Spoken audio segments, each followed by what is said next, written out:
Well, it's been 1 week since Prime Minister Anthony Albanese and Foreign Minister Penny Wong hung Israel, Australia's closest security partner in the Middle East, out to dry, all to appease Labor's radical left faction ahead of this week's national conference. The federal government changed Australia's foreign policy to call the West Bank and Gaza occupied Palestinian territories. They also say Israeli West Bank settlements are now illegal under international law. That's not correct. And federal Labor caucus voted that Judaism's holiest sites, the Temple Mount and the Western Wall, are now considered to be in occupied Palestinian territory. It begs the question, who is actually running the Labor Party? The politicians or these faceless, hard-left, radical activists? It was a decision that political friends of Israel strongly objected to. We saw Liberal MPs like James Paterson, Andrew Hastie, Holly Hughes, Peter Dutton, all furious about the move, and they defended the Jewish community from this Labor obsession with Israel. Peter Dutton opened question time with this issue on Wednesday. He came on my show Thursday to question why Albanese was allowing factional backroom deals to jeopardise our relationship with a national security ally. I think it's the worst possible message that we could send to one of our closest friends and allies in Israel. I think the Jewish community here in Australia would be quite shocked to see that the Prime Minister has sold them out for a backroom deal with factional warlords who are trying to avert a bloodbath at the ALP conference. I think it speaks a lot about the Prime Minister's character that he's willing to walk away from a very stable relationship and one that we really have a great deal of respect for. So I think he's got a lot of questions to answer. But there were two politicians, Allegra Spender and Monique Ryan, who promised to be friends of the Jewish community in their roles as MPs for Wentworth and Kooyong. And yet they've been missing in action over the past week. You couldn't miss the Liberals all pointing out why this is such bad policy and wrong under international law. But where has Allegra Spender been? She represents the largest Jewish community in Australia. She made parliamentary remarks on other topics, nothing on Israel. A full week, and her only remarks, two half-hearted comments. One in the Australian Jewish News, where she wasn't even critical about the policy. She just said the changes were, wait for this very strong language, everyone, counterproductive.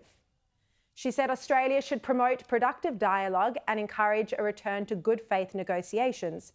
There is no point in Australia making symbolic changes to language. She gave the ABC Online a similar comment in a statement, saying again, there is no point in Australia making symbolic changes to language. We need to put domestic politics aside and be a friend to peace by supporting both Israel and the Palestinians towards a two-state solution. Hardly a fiery defence of Israel and the Jewish community, hardly a strong critique of Labor. And Monique Ryan has tweeted about fossil fuels. She's called for people to vote yes to The Voice on Twitter.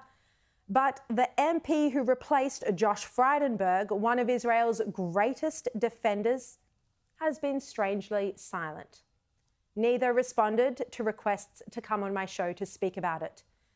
But Dave Sharma, the former member for Wentworth and Australia's former ambassador to Israel, he's not even in politics anymore, and yet he wrote this piece in The Australian standing up for Israel and the Jewish community. And he gave media interviews on television, making the point that internal Labor Party politics isn't usually how you'd handle foreign policy. And Dave Sharma joins me now from Canberra. Thank you very much for your time, Dave. What is your view on this incredibly underwhelming response from these Teals who promise to be a friend to the Jewish voters that they represent?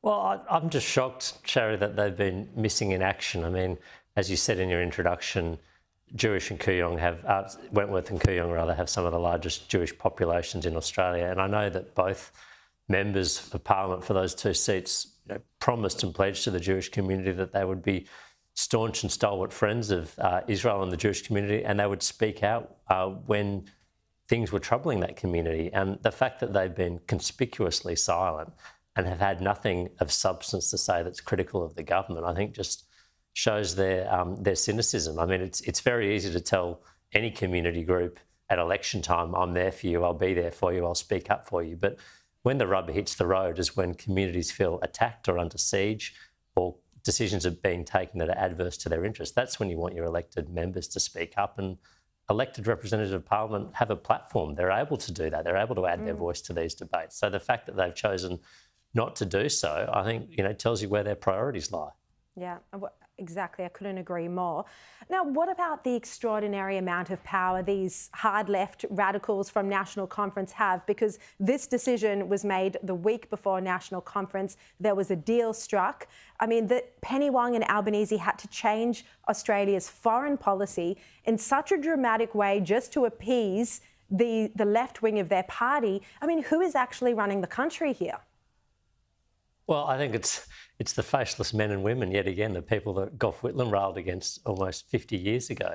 I mean, these are unelected members of a political party who are dictating the foreign policy of, one of a G20 economy and one of the most significant powers in the Indo-Pacific. I mean, this is no way to run foreign policy. This is no way to run the affairs of state, having a small, noisy, activist minority within a political party dictate and put a veto over what decisions you will or will not take in the national interest. Now, this decision alone is bad enough, but, you can only imagine when they decide to have a stance on free trade, which they're already indicating, on acquiring nuclear-powered submarines, on our defence posture, on the size of our defence force, on any number of issues.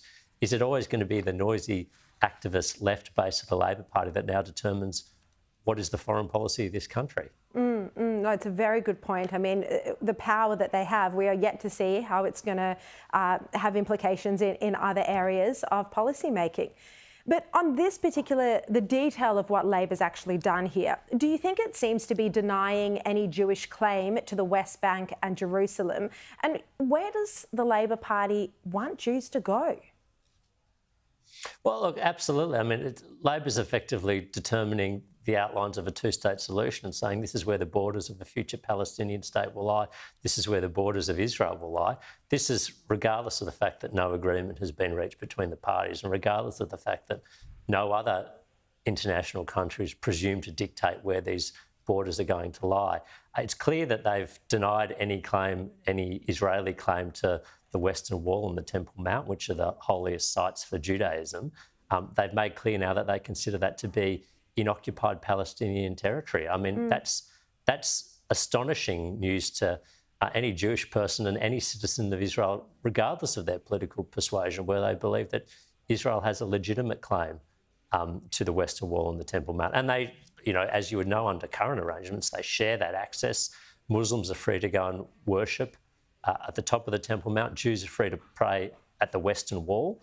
Religions are allowed to coexist there. There's, a multiplicity of faiths in Jerusalem. That happens under Israeli control and under Israeli sovereignty. And I point out when Jordan controlled that part of Jerusalem from 1948 to 1967, Jews weren't allowed to go there. Jews weren't allowed to visit the Western Wall. Jews weren't allowed to go to the holiest site in Judaism. I mean, is this what the Labor Party wants things to return to? Yeah, no, exactly.